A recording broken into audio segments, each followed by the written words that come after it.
Oh, I suppose we better. I'm sure everyone can hear us.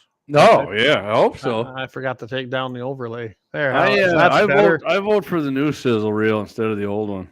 The new one? I don't even remember which one we got on there. Yeah, you played the old one. Oh, okay. Good evening, everybody. I'm back from the communist nation of Minnesota. Yes, I sir. survived. Didn't even get thrown in jail. Happy to say I broke every one of their firearms laws, and I'm proud to have done it. So don't care. Well done, MV. I carried into a lot of places. Of course, I was concealed carry, but like I said, I broke all their laws. I really don't care. I have no respect for anti-gun Second Amendment, anti-Second Amendment laws anymore, and I plan to break them all. So, Perfect. with that, that's just the perfect time to read the Second Amendment. A well-regulated militia being necessary to the security of a free state, the right of the people to keep and bear arms shall not be infringed. And by the way, last week I caught your opening. I thought that was pretty good. A little change up. I liked it. Thanks. Yeah, a lot of people don't know that about JFK. I don't know if I mentioned it, but he was a lifetime NRA member. Yep. He was presented I forget what it was. Was that a rifle? I don't even remember. Yeah, it was an M16. They gave him one. He's walking around the Capitol with it there. That's was great. That's awesome, isn't it? 18, good to see you. So yeah. They do exist. They did exist. The Democrats weren't always communists. No. Unfortunately, they took that. Oh, they hate him now.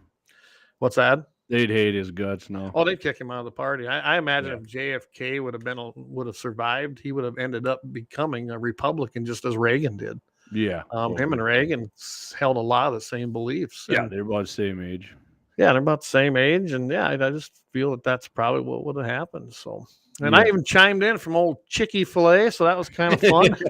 You did. Gene, you're right. Gene just said JFK wouldn't be a Democrat today. Yeah, so I do believe that. There's no way. Hope so, Josh. Hey, Josh, what's up, buddy? Krampus, good to see you tonight. Eric, see the numbers are down a little tonight from last week, but it was a nice day. It's early.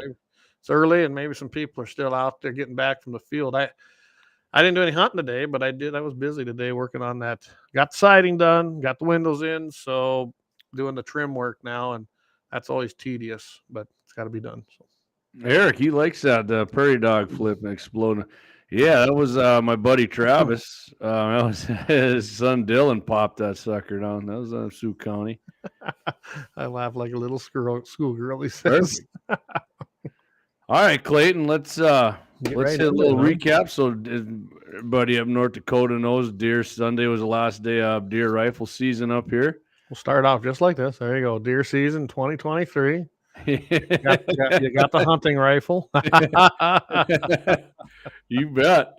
I didn't get my deer with that particular rifle. That was actually my buddy. I told Todd I was going to take the picture with the beta drum in there. Yeah. And I did. Try. There you go, Brian, traveling through Minnesota in true MBE fashion. Love it. Absolutely. Lynette's in. Hey, guys, can't read that signs in the Laurado things in my way, which is fine. That's Laurado's one of our main sponsors. He's covering up the comment, Lynette. So you better have him fix that. But my dad. So I got my deer before anybody. Before I did the show there last week, it was and then that Friday, my dad got his.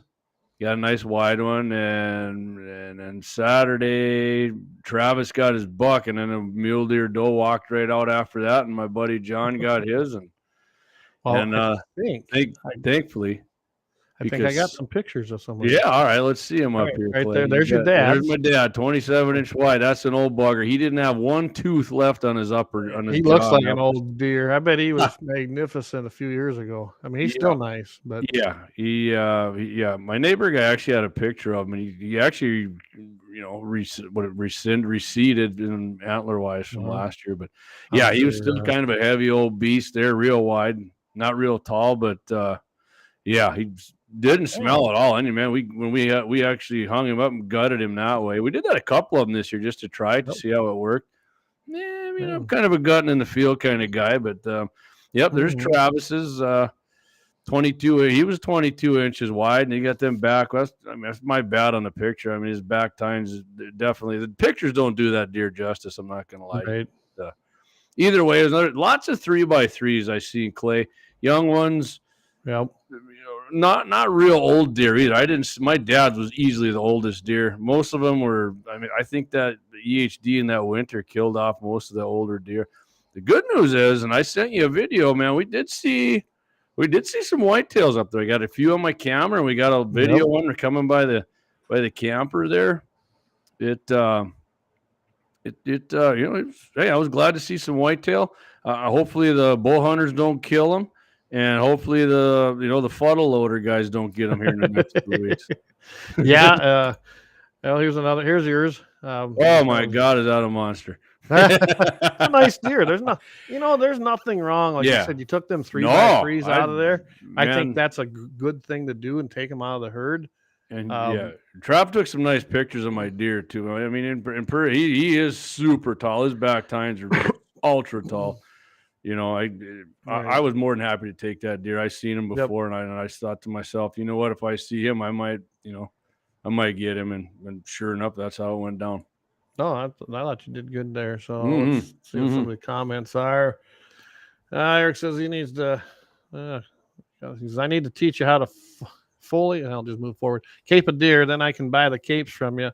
Those deer have some beautiful capes on them, and I know how to cape now.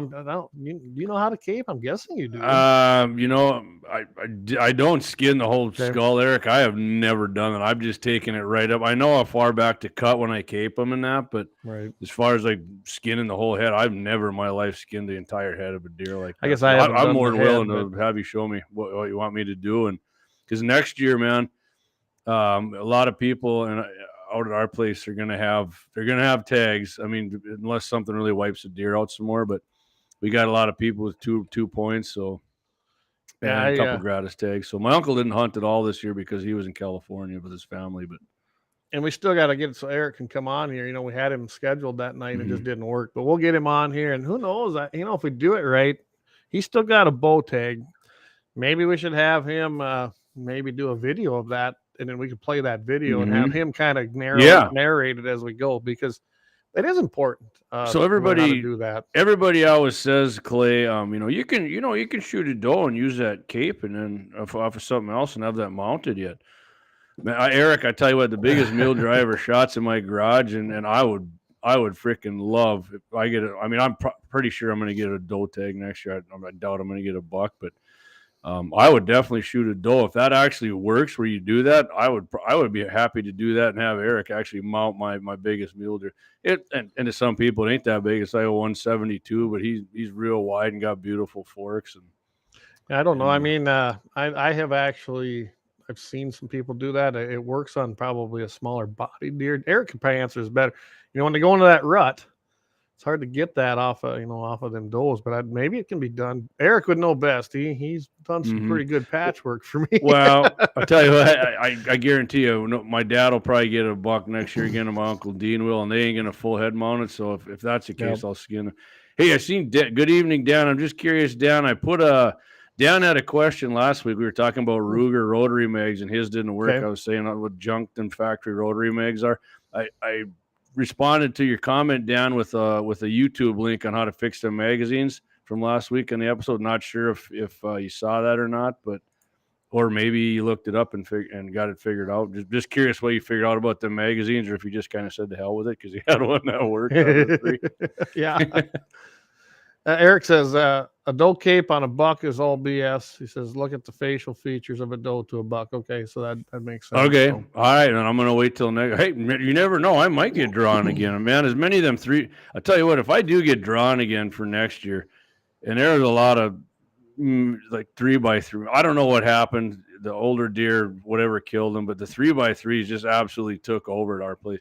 There's a couple. I'm gonna give my buddy Travis some huge props right here, Clay.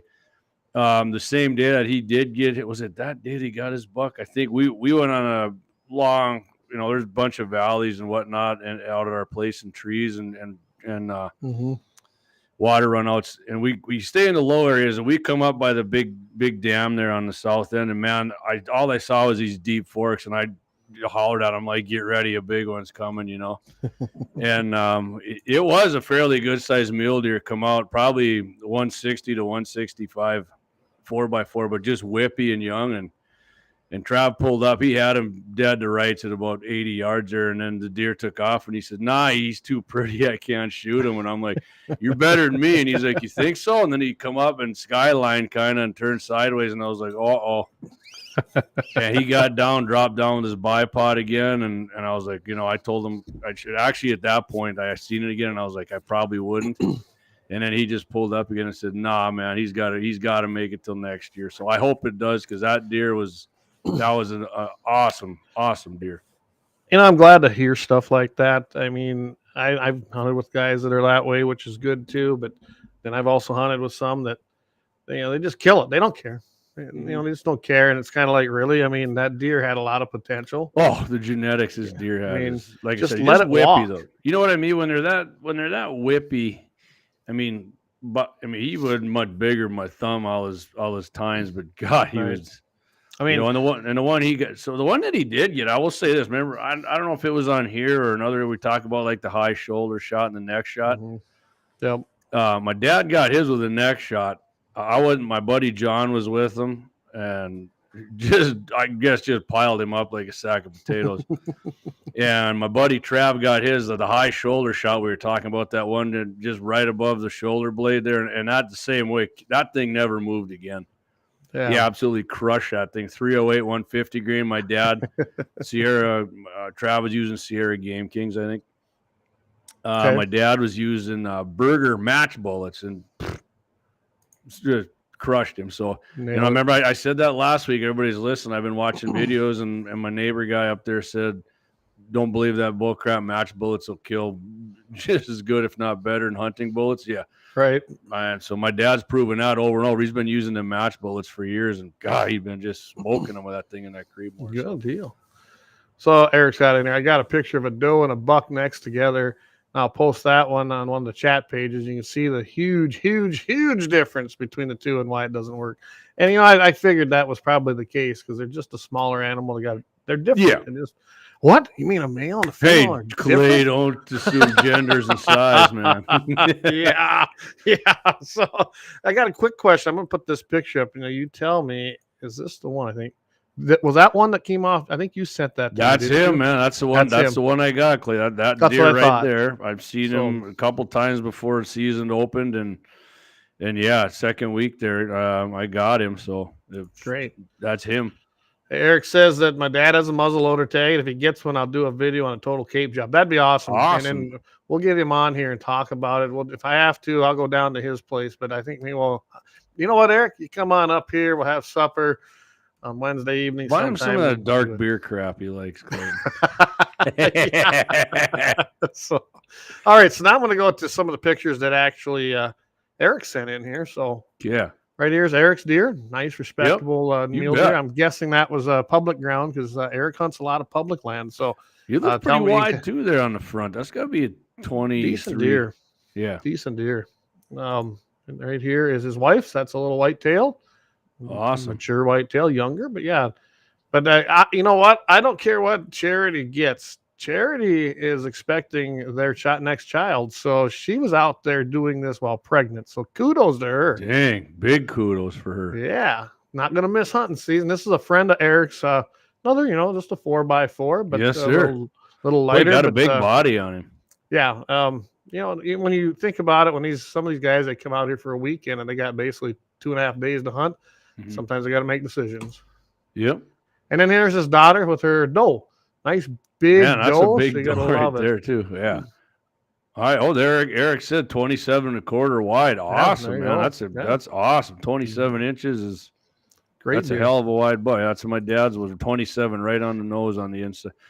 So Clay, everybody, we were having a discussion. They were measuring it and they're to the outside, and I'm like, nah, you go inside on the main beam. That's your width measurement. No, you go to the outside. I'm like, no, you don't. You go on the inside. Eric, am I not correct on saying you measure on the inside on the main beam for the width? I mean, because that's You know, what I it was. don't know. I'll tell you the truth. Eric, I imagine knows. There's probably some of our other people that know on here too. I'm So, definitely not a professional scorer. I mean, I've done it before. It takes me and my buddy a long time because we go on like Muley Freak or whatever and do it. Yep. And I mean, Eric can probably I know my buddy Brad can measure a deer in little or so no Eric put time. up here. He says that buddy of mine, that was one we showed. Shot that mule deer. It comes from the commie state of Minnesota. That's pretty good for Minnesota. Hey, there you go. Yeah. Yes, sir. He said inside. So inside on your main beam is where you measure the width of your deer, not outside to outside. I mean, you can say that, but just you're cheating yourself in your head when you do it too. So Yeah, it's it's kind of like we call everything 5x5 or 5x4, but you get out of here, everybody counts every point. I don't know if it makes it sound bigger. I don't know. I guess a point's a point, but whatever. Yeah.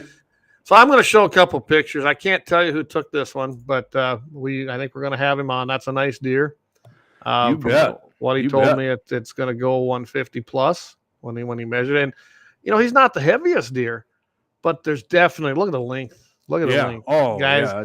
And that's a South Dakota white-tailed deer. It was taken not far from me here, so we got some nice genetics in here. It was a great hunt. He literally had a day to do it. We got him on some private land, and I'm hoping next week he'll be on with us and he can talk about what that hunt was about, because that was the South Dakota special buck tag, special West River buck tag, and he drew a whitetail one. So, he had basically one day to do it and he got her done. And good for having one day right there. Oh, absolutely. And granted, I got him in touch with a pretty good guy, a good neighbor of mine, and the neighbor helped him out. Just, what? It was the way it was supposed to happen. I didn't really ask the permission. I had him call him. They had a great conversation, and he said, "Yep, come on down." He came down that morning. He brought his little e-bike, and he said, "Yep, that's okay if you ride that up to the area." And then he hoofed it all the way around that area. About 600 acres is all there was, but kudos to him. That's the way it's supposed to happen. Perfect. I was very happy to see it, and I'm glad we could help him out. You bet. We're making a good friend. Yeah, there, I'm looking forward to hearing the story for sure. And then I got to show you this. I had some people that hunted on mine. I'd give them some permission. They sent me some pictures of what they found. Now I knew this buck was on there, but he hasn't been there the whole time. He moved in after season started, and I'm not going to say where. The people that know me know that where this area is. Right behind Clay's house. Yeah. But look at this one. That was from quite a distance. Right there. And that's new. That one, I had no clue he was on the place. I went and put some game cams out now. I'm hoping to get some pictures of it. That's a heck of a. That's a nice deer. So the whitetails are coming back. I'm happy that they are starting to come back out. We had EHD go through here, and knocked them out. So to see this 2 years later and see deer like that coming around now, I didn't see a ton of does, but I do have does. North of my Northland up there, it's got more mule deer on it than it's ever had versus whitetails. Maybe it'll stay that way. I'm good with that, but the other ground I have has whitetails moving back in, so might get the best of both worlds here. We'll see. Yeah, you get some culture going on there. Some culture. we got a crossbreeding. We got a couple comments here. Keith O'Donnell said his dad has 2 muley bucks in his yard. We watched him during Thanksgiving dinner. Nothing new. You know what, Keith? That's funny. We were down my wife's aunt and uncle's place on Beaver Bay. Same thing. Big herd of muley does came out, and a nice buck came out, but everybody was all eyes on both of them. Nice, nice to see that. Actually, there's some nice mule deer down there. I've seen some. People have like 180s plus. They've harvested down there. I never saw the big one that was supposedly on my land, but I'm sure he got chased up off the river. North of us is the Cedar.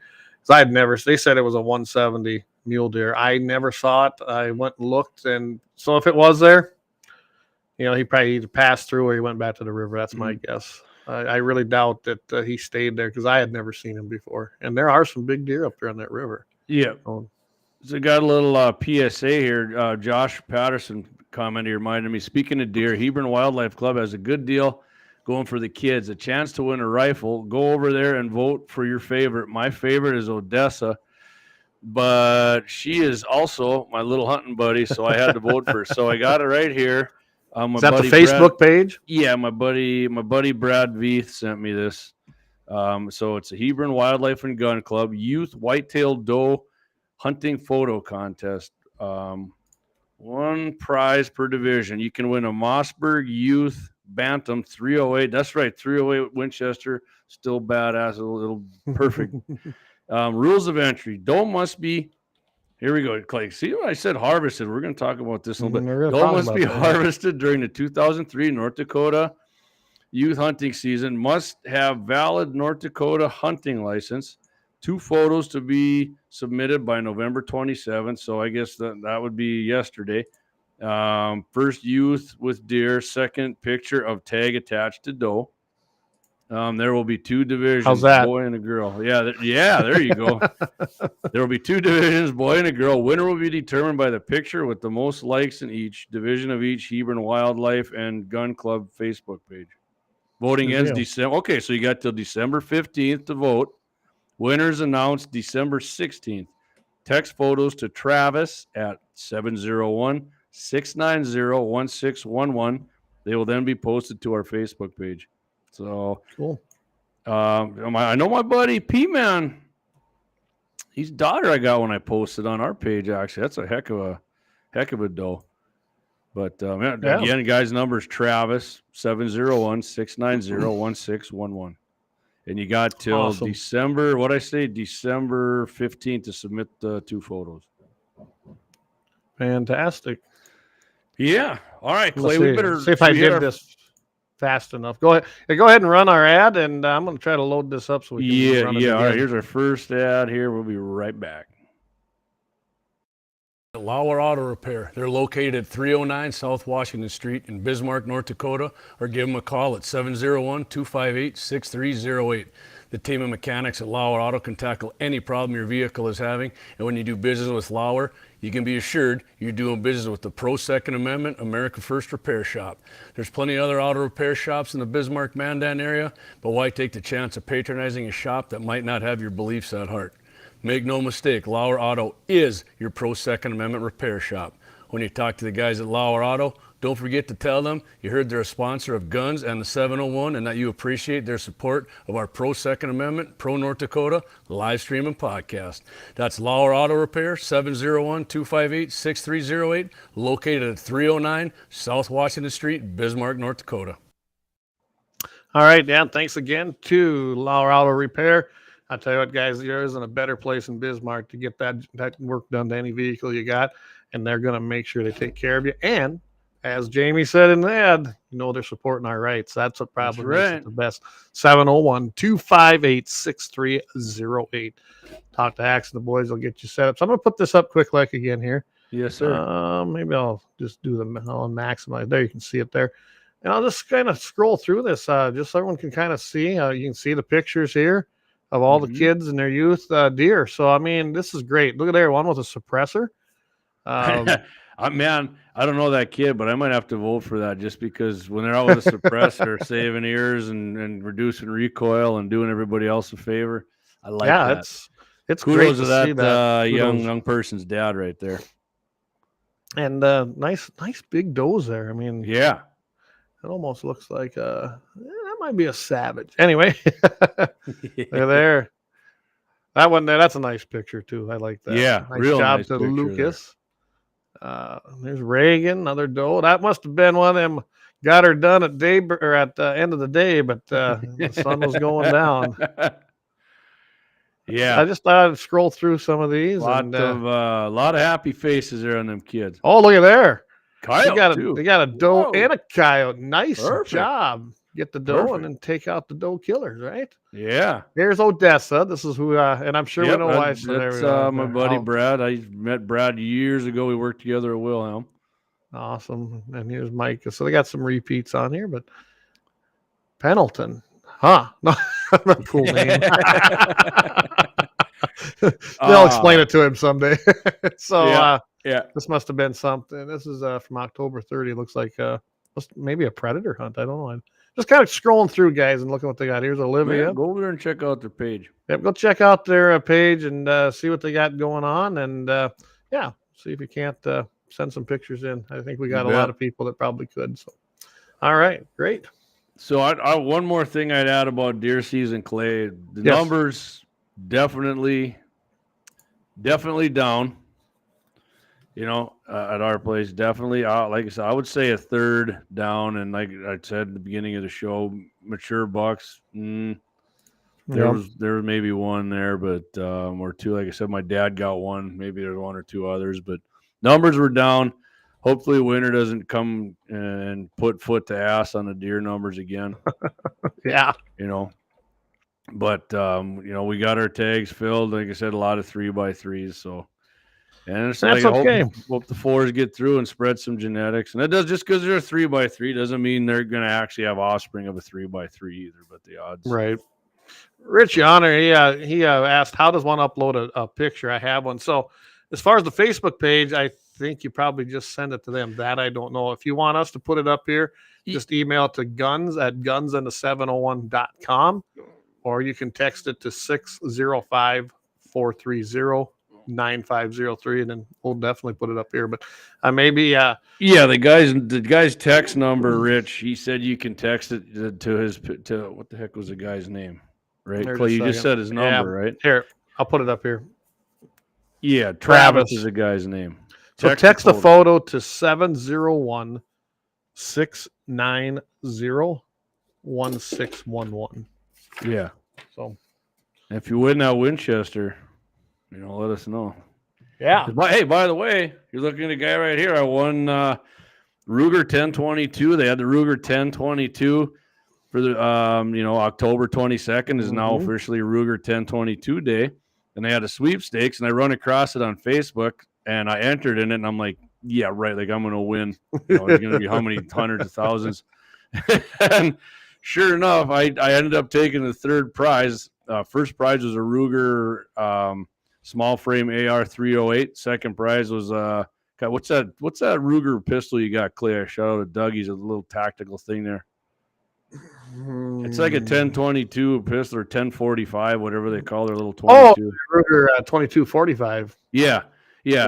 That thing was all tacked out. That was second, and I took third place with the Ruger 1022. If you want to see it, I got a short video on our Facebook page. Camoed out, barrels threaded, got sights on it, a nice little rail. And Brandon from Mandan Sporting Goods was the FFL, so they shipped it to him and picked it up yesterday. Nice little 22, collector's edition, 18-inch barrel. So I'm gonna give her a go this weekend. Cool. Guys, I put it up here, quick like, so that it can be up there for a little bit. So if you want to text your photos in for that Hebron Wildlife Club Youth Photo Contest, the text number again is 701-690-1611. And Travis is the guy, but I don't think that matters. But so we'll just leave that up here for a little bit. I'm going to change it just quickly. I heard my buddy Brad comment right here. Awesome. They're doing an awesome thing that Hebron Wildlife and Gun Club is doing. Of course, the kids sure appreciate a shout out. She did a heck of a job with the CZ 243. Absolutely. Yep. Perfect. Absolutely. Perfect. Eric, he's got a chat. He goes, I know people that would claim Jamie's deer as a whitetail mule deer cross just because it doesn't fork. Okay. The old dreaded woolly. Yeah, he's gonna look nice on my wall. He's gonna look nice when I get him up there. That neighbor guy got him skinned out for me, the head, and boiled, and all I gotta do is put it on a mount now, which I picked up today. So I'm gonna work on that coming up in the next couple of days here. I will. I'm just a piggyback after what you were saying. I'll tell you this: deer numbers are down, especially in 3F2 on this end of it. I can't tell you what it's like on the east end, but talking to a few people that came over this way, evidently there's nothing over there either. They definitely are done. North Dakota Game and Fish Mismanagement should have never, ever put all them tags out. And when they saw they had leftover buck tags as well as doe, they should have just removed them. Yep. That would have been a huge thing, but they're all about the money, and I don't care. No one can change my mind on that anymore. I've dealt with them people enough. They don't care, guys. You can give them all the information in the world. They do not care. Oh, it's an overwhelming majority of people that I talked to in Golden Valley and Zap that said too many tags were doled out.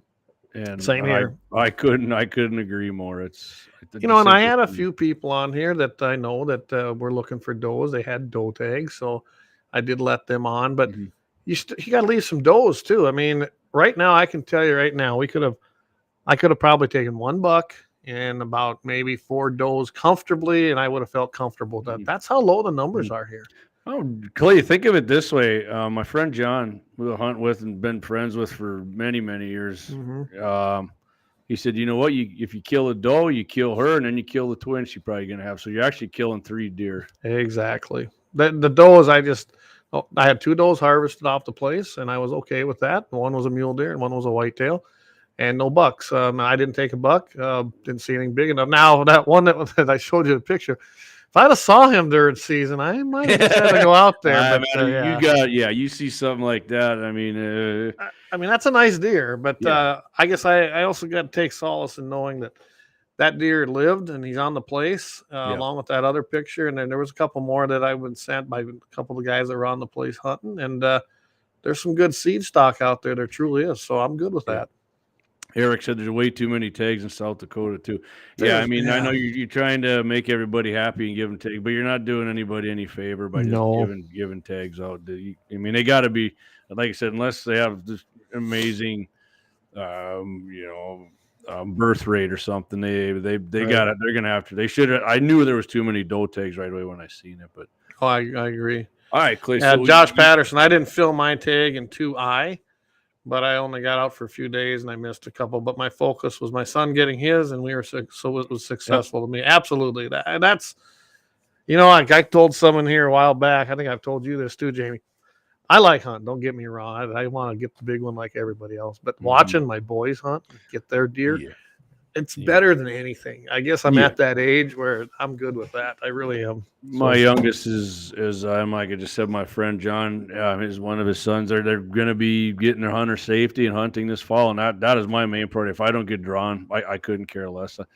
I'm looking. I would love to see both of them get that and show them how you skin them out and gut them and field dress them and do the whole thing, cut the meat up. So, if things go right, I got to look. I think there's probably archery tags left, I imagine. Oh, everybody can get one. Yeah, so there's no limit on them, man. I think I'm going to have the boys each get one. I might have them. They've been itching to do it anyway. They've been doing a little practice. Well, you said your oldest, he likes archery. I mean, I like archery too, just not like guns. So, well, I'm a gun guy, but you know what? Maybe this is the year maybe for him to get out there and try to take a nice big juicy doe off that Clay's going to get corn. a spin off here, bows in the 701. So you know what? I'm pretty sure he's got a hurt shoulder. Maybe we can use a crossbow. Yeah, absolutely. More ethical. I noticed we've said harvest a few times, Clay, which can lead us into our next topic here we were going to talk about. The article on outdoor life, and it's harvest or kill. Which term should hunters use, Clayton? I use kill quite a bit. I've been known to say harvest too. Just either I've used them both, but I'm not a PC guy. It's kind of like you and I were talking about, and I've read the article. I'm not worried about the other side and what they think. Okay, we've been trying to break the bread with the other side. I don't know why, because their main goal, at least the hardcore ones, is to eliminate our sport. They don't care what we do, what we say. Well, it's little bitty steps, just like gun control people. Yeah. They don't want us to hunt. So I could give a freaking rat's ass what they think. And when I do meet them, I'd like to tweak them. So I use the word kill on purpose in front of them. I don't care because I'm never going to change their mind. Now, that being said, if you have people that may come to your side and it looks like they're going to give it a chance, you might want to tone it down. There's definitely a place for that. But when you're dealing with them hardcores, piss on them. I'm done compromising with the hardcores. When you're talking to somebody, I mean, you get the vibe right away if you're going to be able to change them or if you might as well just give it up. Right. And you'll know it. You can just tell. So, Clay, when you grew up, did you ever hear the term harvest when it pertained to hunting? I never did either. And I when I say it now, and you'll see it, I do use it in some posts when I post. But I actually, I'm going to be honest with you, when I'm doing it, I actually giggle to myself when I say, not. I mean, if somebody uses it, I don't care. And when I say it or I use it in our posts on our I'm giggling about it. I don't care either way. I think one of my friends came up once and hunted, and we ran into my dad and Beulah on the way up, and He's like, yeah, I'm ready to harvest the deer. My dad goes, yep, throw them right in the hopper when you're done with them. Well, like this article is talking about, yes, is this a good thing? Is using the term harvest sanitizing hunting, or is it being dishonest about it? Good point. Right. And then on the flip side is talking about shooting and writing about killing, turning non-hunters against hunting. I can tell you right now, a non-hunter versus an anti-hunter are two different groups. Okay. Right. Some people are 100%, Clayton. non-hunters, but not against hunting. Yeah. And I have to, the ones I've met, I've got family members that are that way. They don't seem to get all triggered by using a term harvest versus kill. Right. Those are the people that say, did you get your deer? Did you get, they ask you, did you get your deer? Yeah. And especially my family members, they all know me, so they know I'm going to give it to them straight. But, now the antis, and I don't know if he's talking about the antis or if he's got them all grouped, in this article. He's kind of got them split up a little bit. So, but I can tell you that I'm not worried about the antis. You're never going to change their mind. The non-hunters, there's probably some things there. He says that as such. I mean, no matter what you say, it's a waste of time to them. Well, it's like he says maybe there's a reason to keep both terms. And like I have used both terms. I really have. Just kind of depending on who I'm talking to. Yeah, and like I said, I don't care if somebody uses it. I'm good with it. I agree. It is kind of sanitizing what you say instead of kill or shoot. I mean, I don't know. I say shoot. I say kill. Yeah. That's what you're doing. Yeah. Let's face it. If you can't pull the trigger on one because you can't wrap your mind around killing that animal, well, then you probably shouldn't do it. Right. It's part of life. The animals are there for our use. That's how it was intended. That's scriptural. The animals are there. If you want to really go down that path, that the animals are for our use. Now, I don't believe, Eric actually sent me something today in one of our chats because there was a dillweed on there talking about coyotes and, basically kill them, shoot them, hurt them, make them suffer. No, I don't believe in that either. If you're going to hunt the animal, hunt it and ethically kill it. Get it one shot if you can. That's what your goal should be.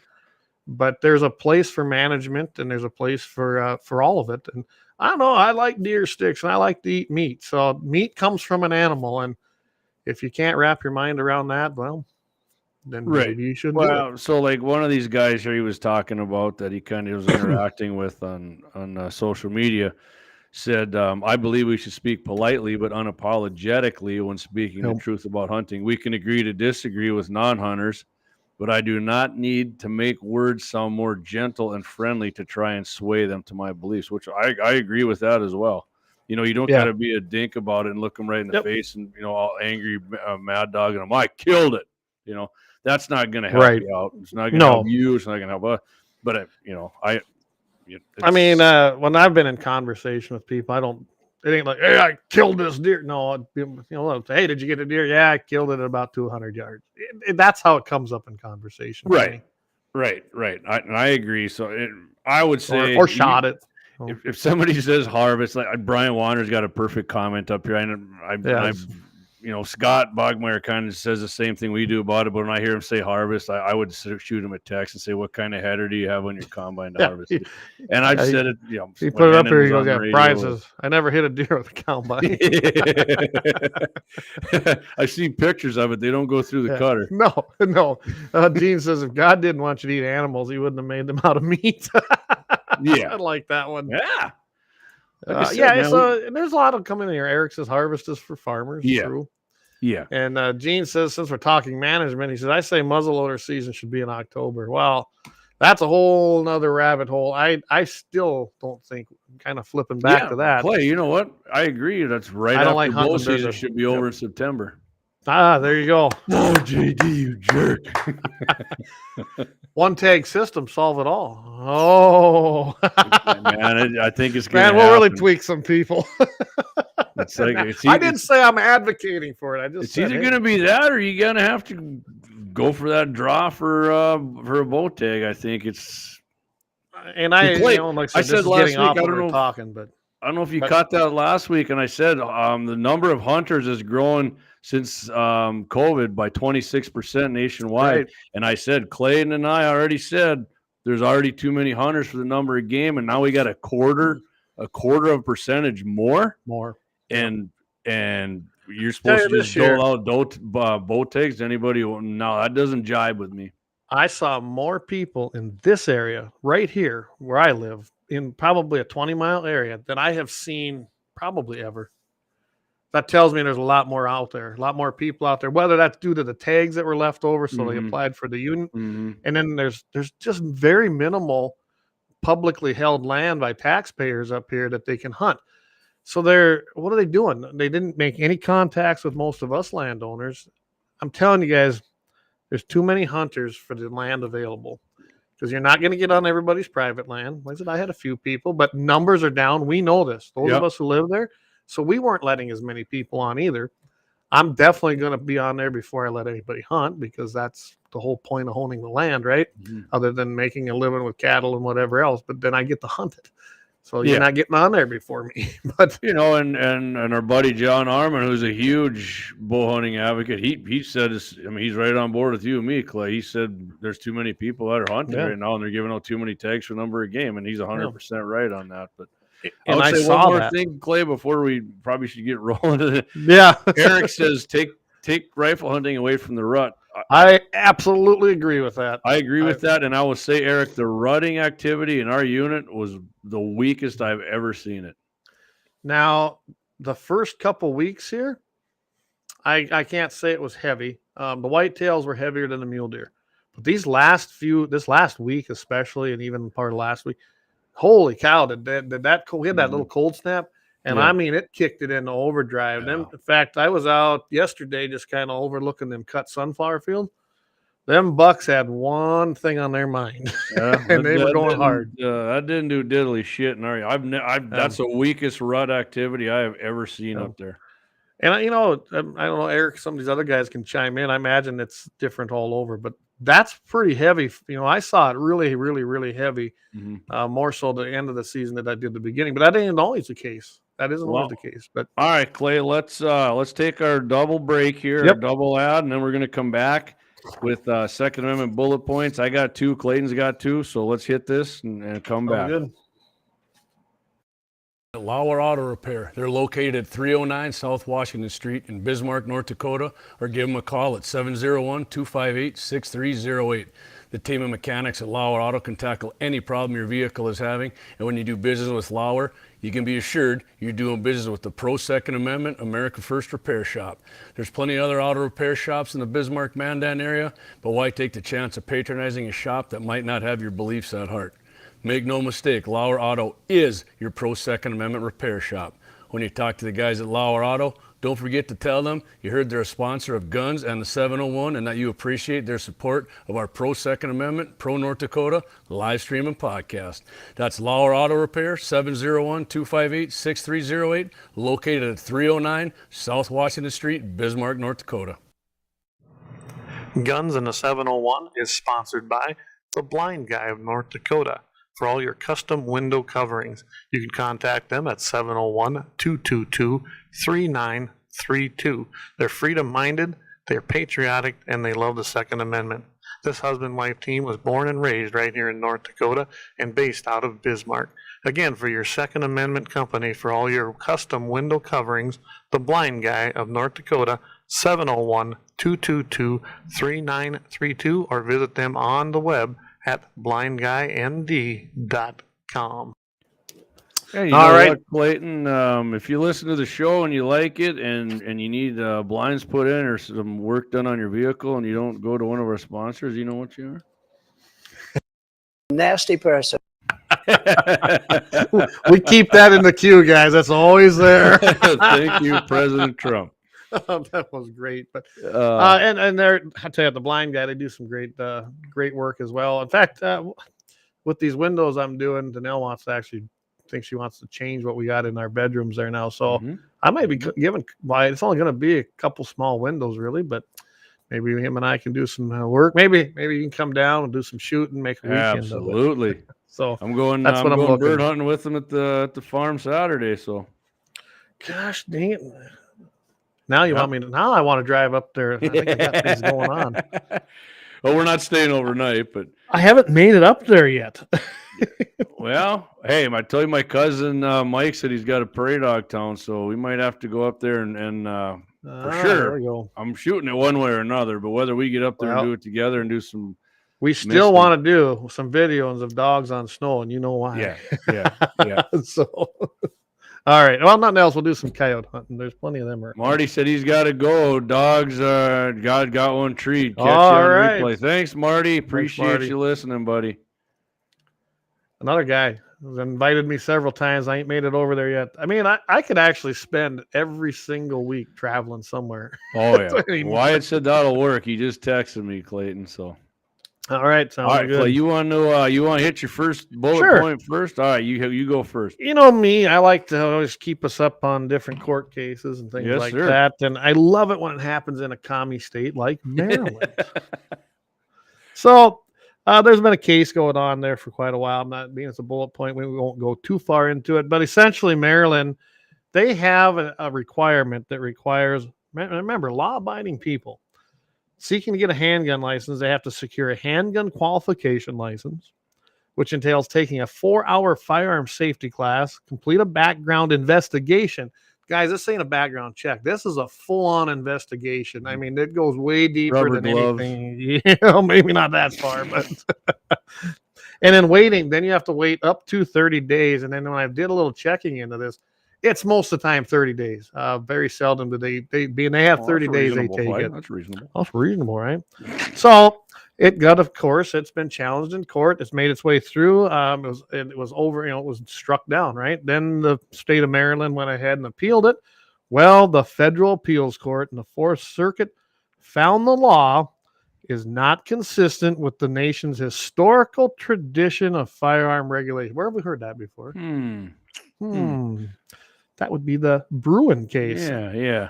This runs as the standard now, as the Supreme Court has set this in its recent New York State Rifle and Pistol Association versus Bruin ruling. And we've talked about that how many times. Bruin, guys, is now the gold standard, and I'm glad because it is restoring Second Amendment everywhere. Thank you, President Trump, for your appointments. Absolutely. That's you'll love this. So basically talk about here's one of the statements from Judge Julius Richardson, a Trump appointee. In Maryland, if you are a law-abiding person who wants a handgun, you must wait up to 30 days for the state to give you its blessing, Judge Julius Richardson said, and wrote in the majority opinion. Until then, there is nothing you can do. The issue is out of your control. Maryland has not shown that this regime is consistent with our nation's historical tradition of firearm regulation. Richardson also wrote that Maryland's requirement does not fall into the same category as laws that prohibit dangerous people from obtaining weapons because it doesn't identify a specific group to restrict. Instead, it prohibits everybody from acquiring handguns until they can prove that they are not dangerous. So Maryland's law burdens all people, if only temporarily, rather than just a class of people whom the state has already deemed presumptively dangerous. I couldn't have said that any better. Finally, we have these judges, we have these courts, we've got the rulings, and Bruin was huge, that they can go after this stuff, saying, wait a second. And that's what they are saying. The state of Maryland, you are a guilty person. You are a dangerous person until you prove you're not to them. That ain't how this works. Well, that's how the leftists like to look at people, Clay. I got to note this, though. This is an Obama appointee, Judge Barbara Milano Keenan, that sounds American. Anyway, wrote the dissent that the majority's hyper-aggressive view of the Second Amendment would render presumptively unconstitutional most non-discretionary laws in this country requiring a permit to purchase a handgun. Exactly. Good. Because they should be, and they are unconstitutional. Because there never was a law like that when they made the Second Amendment. Exactly. So I thought that was a great 2A bullet point to give everybody an update because this is happening. We expect things like that to be overturned in our states. This is happening in the bluest of blue states with the worst laws. So, you know what else Maryland and Massachusetts and all them have? And I bet that's coming up, assault weapons bans. So absolutely. Cases coming out of there that are going to be overturned as well. So, we need a little deal like Trump with the old wrestling guy who said "suck it" for when that happens. Yeah. All right, Clay. I'm gonna hit my first one here. So, every branch of the U.S. military has their own logo, right? Yes. Yep. One, though, in particular, is largely separate from an individual group worn by various branches of the military and most recently law enforcement organizations. That would be the Punisher skull has developed a meaning all my its own, goodness. right? So Okay. who is the Punisher and where did this ever come from, right? I Let's mean, hear I it. I saw watched the movie. yeah, I saw the Punisher movie 2004. Thomas Jane was the Punisher and John Travolta was the bad guy. Great movie. Great movie. I actually think Thomas Jane's a Republican, to be honest with you, but Probably that was a great movie though. so the Punisher skull came from the Marvel Comics character of the same name, Frank Castle. That was Thomas Jane's character in there. He was introduced to the Marvel Comics universe in 1974 as an anti-hero to Spider-Man. Like I said, the character's name is Frank Castle, who was an Italian-American Marine sniper who fought in Vietnam in the original comics and the Iraq War in more modern, this word always baffles me, iterations of this story. Okay.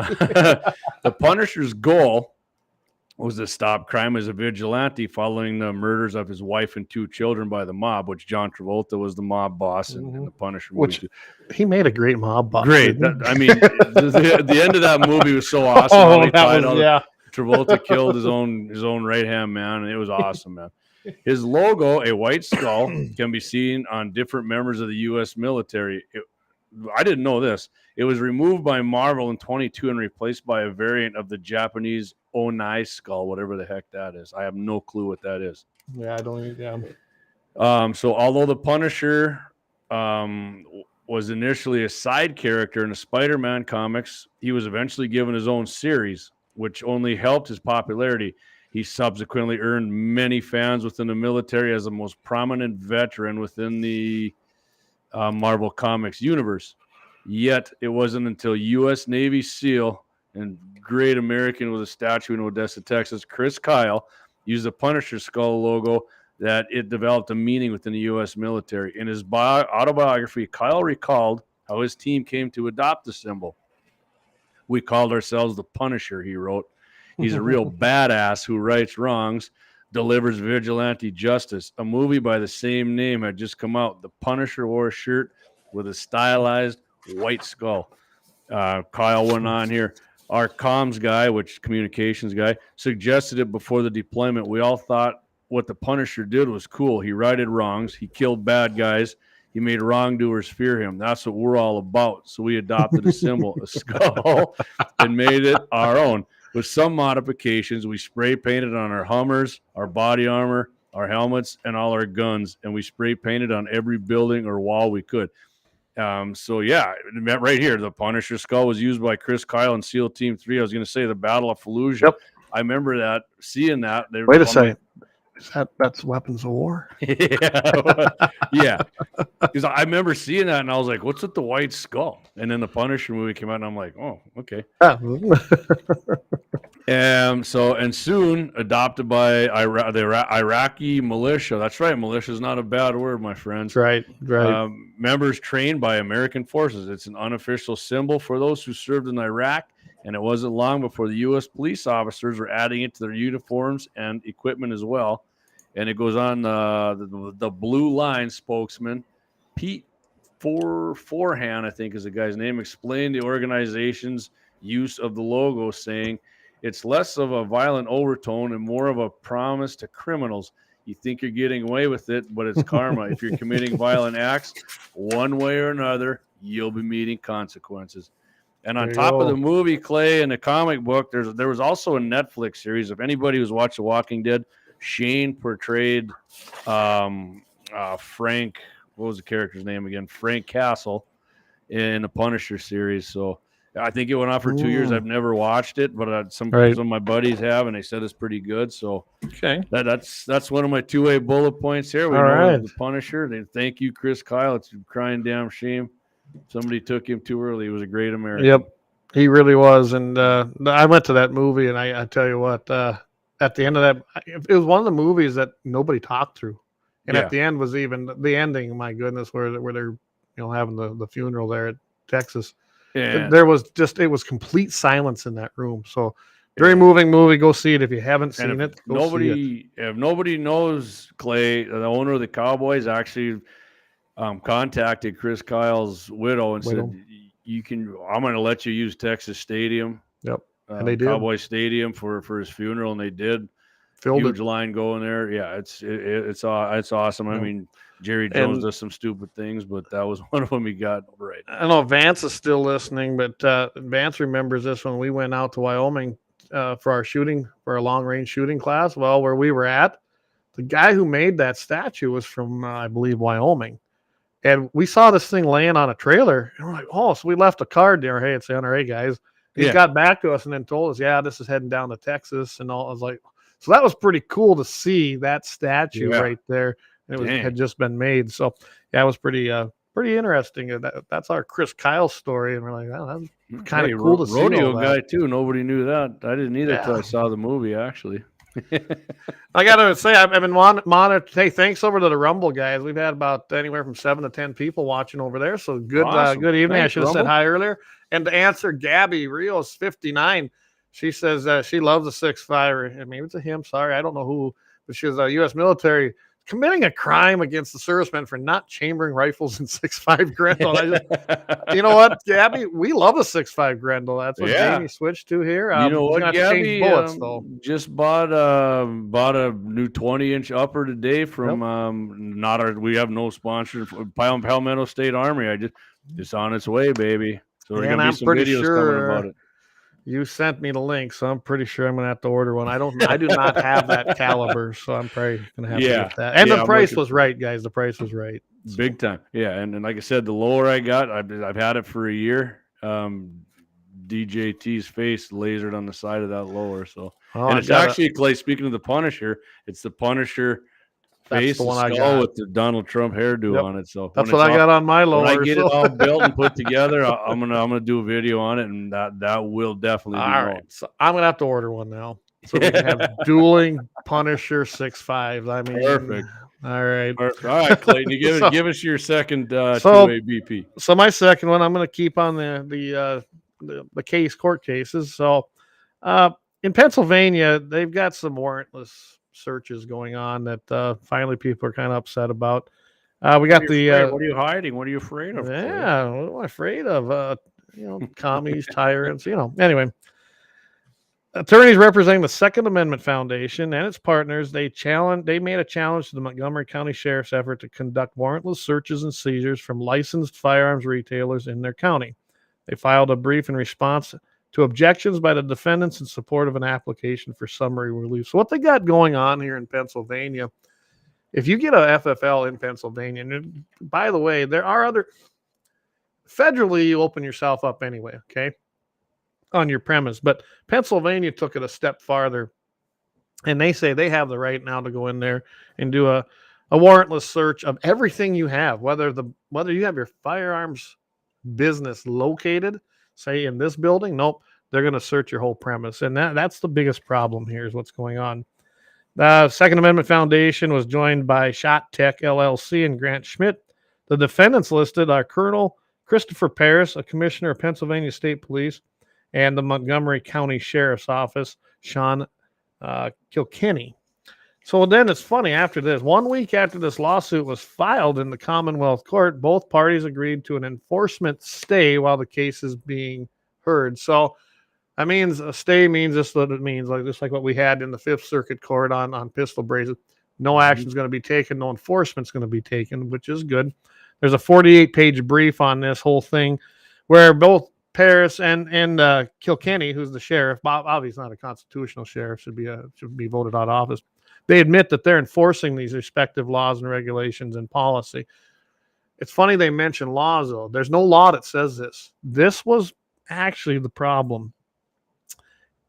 It says, unlike other areas of Pennsylvania law, where the legislature craft the language and they're the ones that actually pass the law and could allow for a warrantless search, the requirement to allow such for an FFL dealer, other than what the feds have, is found nowhere in Pennsylvania laws regarding firearm sales, and it was wholly created by an administrative agency.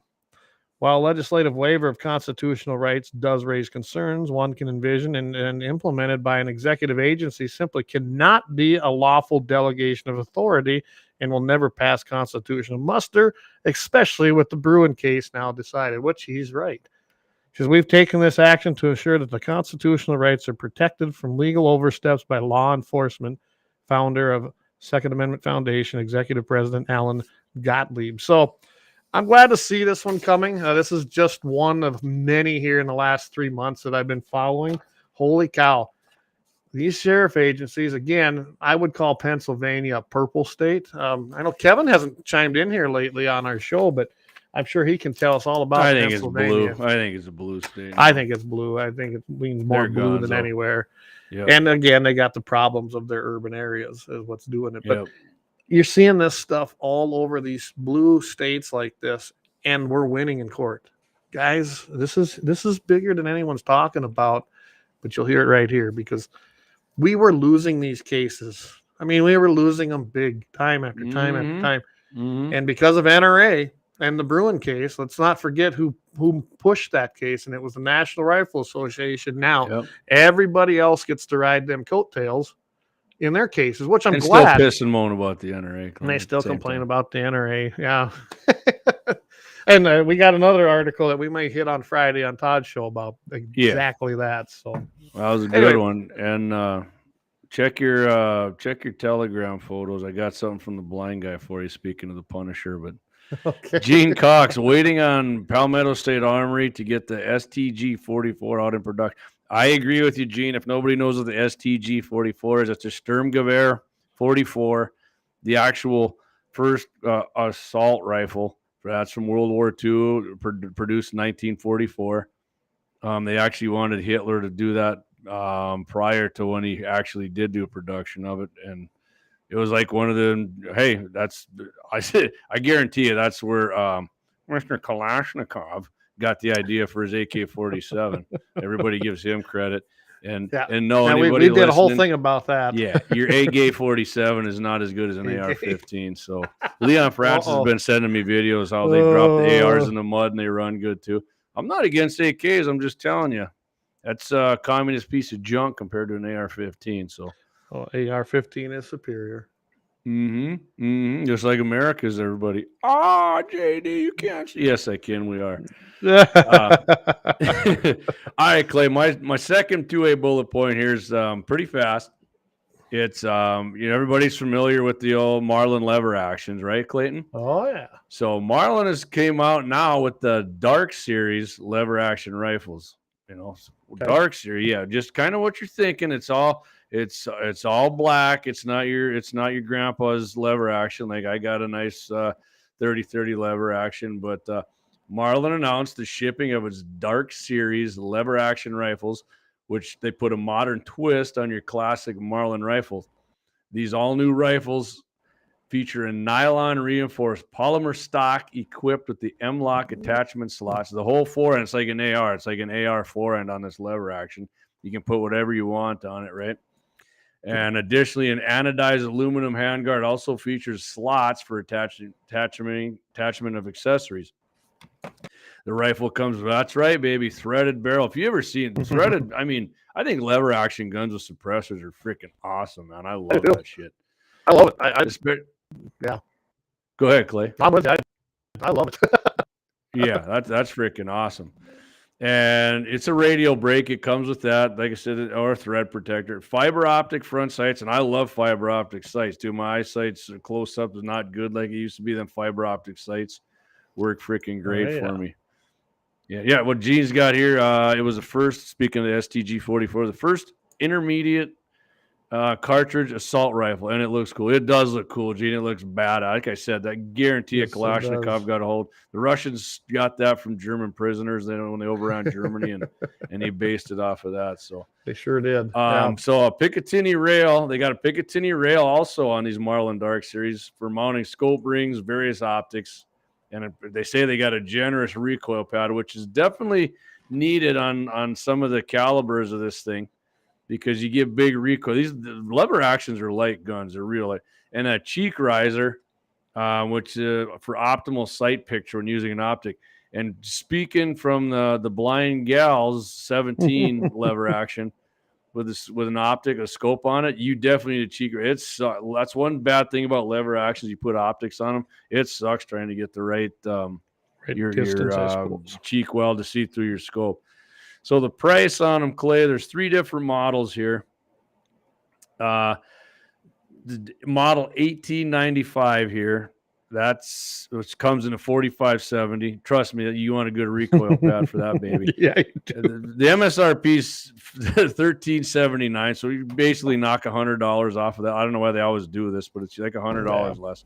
You get 5 in the mag, and you get 1 in the chamber. 16.7-inch barrel. That one is currently available. These next 2 currently aren't. The model 336, which chambered in the 3030, same stock, slated for availability early 2024. The model 1894, which has got the 44 Rem mag, 44 special, same stock, and that's not available to early 2024 either. So, but right now you can get the 4570. Man, there's a lot of 4570 fans out there. I like a 4570. I got a couple of them. It's a lot of fun to shoot. But like you said, you better have a recoil pad. Yeah. I don't know if you're breaking up on me when I listen to you, Clay. I don't know if anybody else can hear, but I'm not hearing it on my end, but let us know if it's happening. Yeah. Okay. Gene Cox. Oh my God, an assault lever action. Gene, that's already assault rifle weapon of war going back to the 1800s. So yeah. Weapons of war. All right, Clay, what do you got? I'll tell you what, let's do our last ad. Yep. And then you come back and Clay's gonna do his, what is it? Patriot Company, right? Got a Patriot Company, yep. Patriot Company, and they're gonna do the happy ending, and we're gonna wrap it up. So let's do our last one here. Lauer Auto Repair. They're located at 309 South Washington Street in Bismarck, North Dakota, or give them a call at 701-258-6308. The team of mechanics at Lauer Auto can tackle any problem your vehicle is having, and when you do business with Lauer, you can be assured you're doing business with the Pro Second Amendment America First Repair Shop. There's plenty of other auto repair shops in the Bismarck-Mandan area, but why take the chance of patronizing a shop that might not have your beliefs at heart? Make no mistake, Lauer Auto is your Pro Second Amendment repair shop.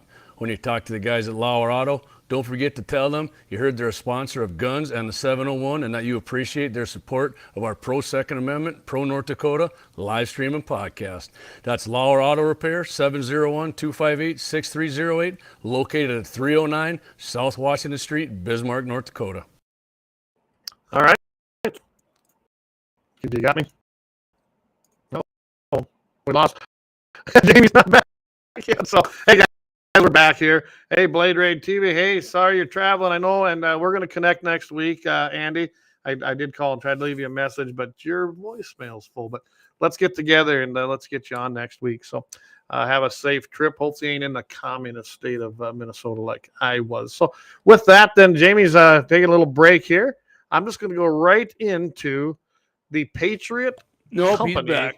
Oh, he's back. The Patriot Company of the Week this week.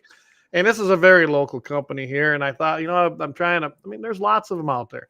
I'm trying to feature local ones, either my area or Jamie's. And so if you guys got some too that you want us to feature, let us know. Because we got to let the people know that support us, like Lauer Auto and Blind Guy and A&E and Grave, all these we've featured before. So this week, this is a restaurant. Jamie, you've even been here.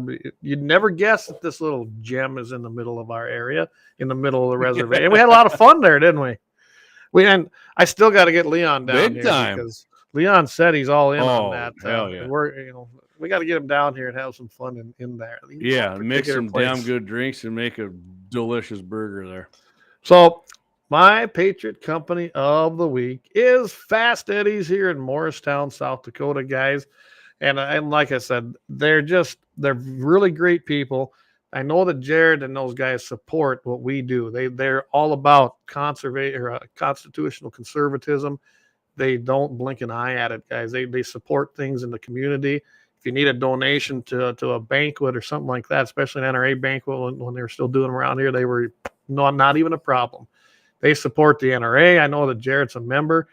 He was a renter of ours for a while. So, I know he's a good neighbor. These guys are solid as far as it comes to constitutional amendments and the support of your rights. So that's why I made them my Patriot Company of the Week. I highly suggest when you're in Morristown to just come up the little dirt main road, and it's the only restaurant in town, right across from the bank and the post office. Can't miss it, can you, Jamie? No. And like I said, they'll mix you a mean drink and make you a delicious meal. My burger was awesome there. Axe loved his burger, and it was great. It's a great place, man. It was full in there too, Clay. It was nice and busy. Yeah. It was great. It was a great place. I fully enjoyed going in there. I'm looking forward to doing it again. Yep, but then we'll get down there again. I have no doubt. So yeah. Hey, Bad Boys Custom Lures, thanks for joining us tonight. You're chiming in here, so great. How's it going, Brandon? And Andy, he joined in here. Blade Rain TV. He says he's traveling, and we knew that, but we're definitely going to get together with. I think next week we'll have him on. Yes, sir. Hope sometime in December for sure. If not, Gene says, "Okay, I'll start the argument. A short barrel 4570 is a waste of steel." Yeah, I mean, Augustus McCrae would probably disagree with you, Gene. I'll take one of the suppressor on it any day to suck up that recoil and be, I mean, for anything in 150 yards, that's a hammer right there. Nathan Mall, thanks. Nathan Mall's been tuning in here. So I think it's Mole, actually. Yeah. Thanks, Nathan. Appreciate you.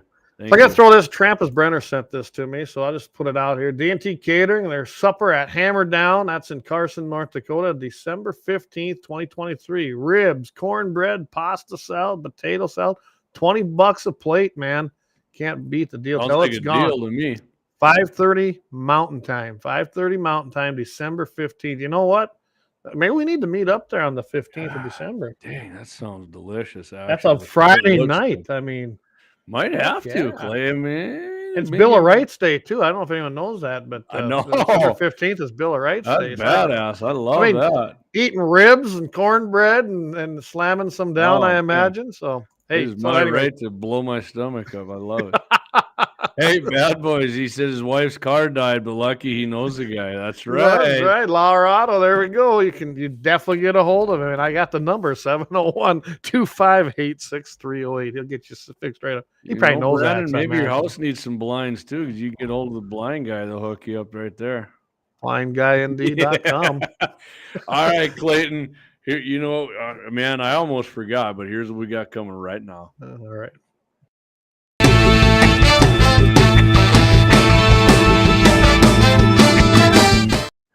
You bet. If you're listening on the podcast, that's the theme for a happy ending of the week. There's a great video of it here on the live stream that my buddy Clayton put on there. So without further ado, let's get after it right now. So near 5 p.m. on August 1st, 2023, a woman in Raleigh, North Carolina parked at a grocery store. A man who followed her there and seemed to be, quote, road raging. I mean, we've all seen these people, right? These road ragers. Usually, most of them don't follow you and get out because they probably don't want their ass kicked. But this guy did. He saw it was a woman, got out of his car and attempted to pry open the woman's doors. Obviously, the woman, fearing for her safety and her life, guess what she did, Clay? Pulled out her freaking side iron, shot the scumbag. Awesome. Yeah. The attacker was taken to the hospital, but so unfortunately, he died from his wounds. He didn't make it. Security video feed shows the entire incident.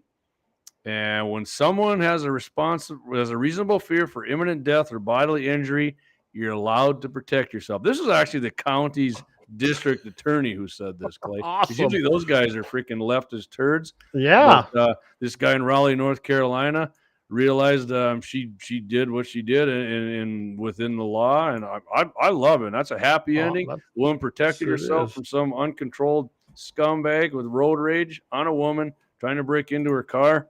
Well, absolutely. She got a little taste of, as Miranda Lambert would say, gunpowder and lead with probably a little copper mixed in with it. So. There you go. And the perp is now assumed his room temperature, and he's no more. He's a good perp. Via the freedom seed. That's right. Awesome. Great happy ending. Yeah. That's a happy ending. So, Clay, I'm going to run this by you too next week. If you're up to it, it's going to be December, right? Let's do a segment on firearms for the man and the woman Christmas gifts. What do you think about that? I like that. I like that. All right. So next week we did that on Todd's show, but I think let's do it on the live Do it stream. right here. Yeah.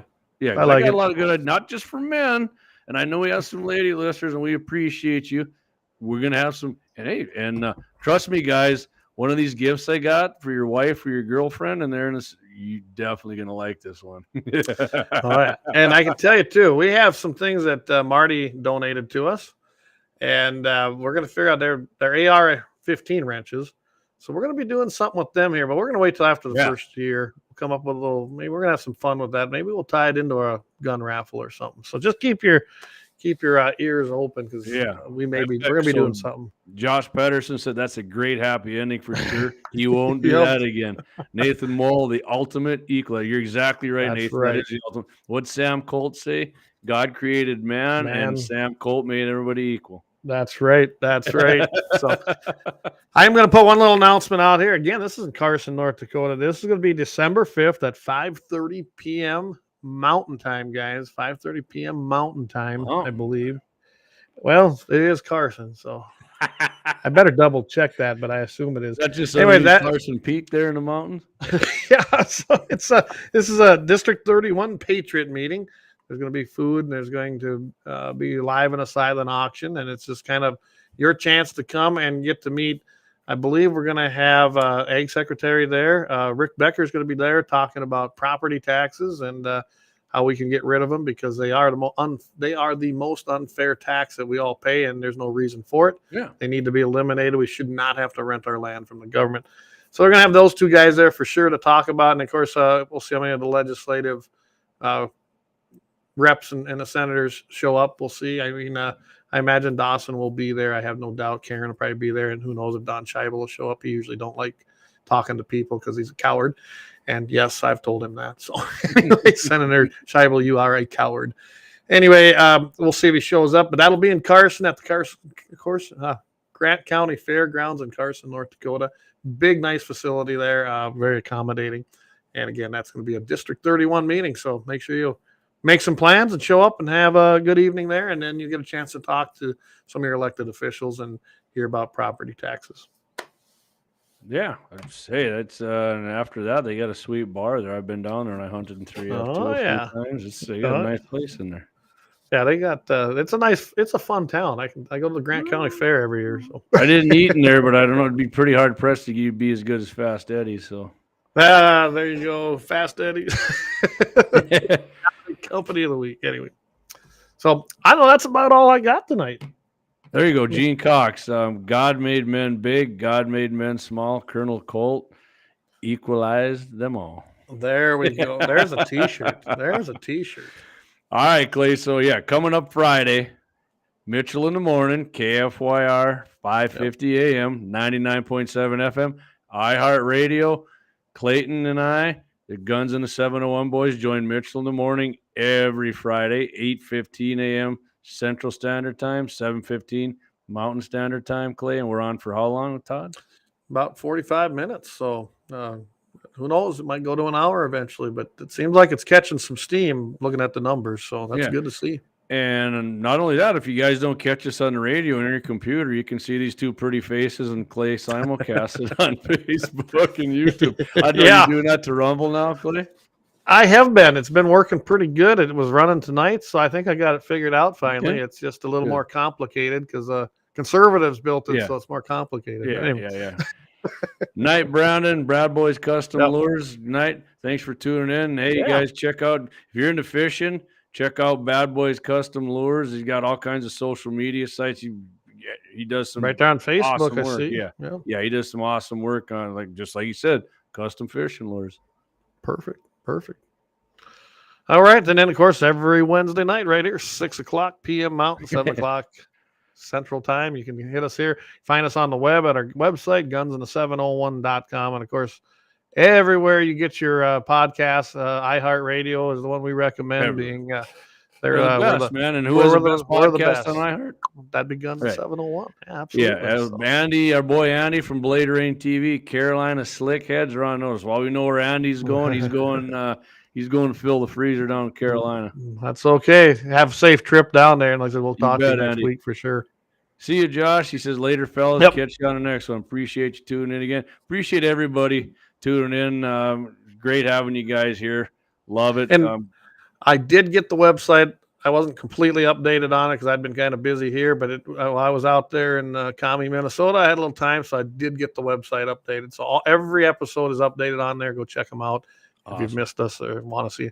Last week, Jamie did a good job, and if you haven't seen it, go take a look at it. I thought it was a great show. Started off a little rough, but I never did anything like that before. Yep. But it went fast.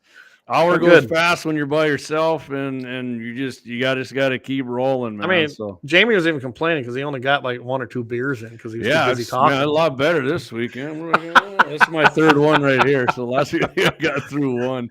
Little Alabama shine in this tonight. So yeah, Lauer Auto mug there. That's a beautiful thing. So absolutely. So all right, guys. Well, we appreciate it. We appreciate all your support. If you want to sponsor or you want to.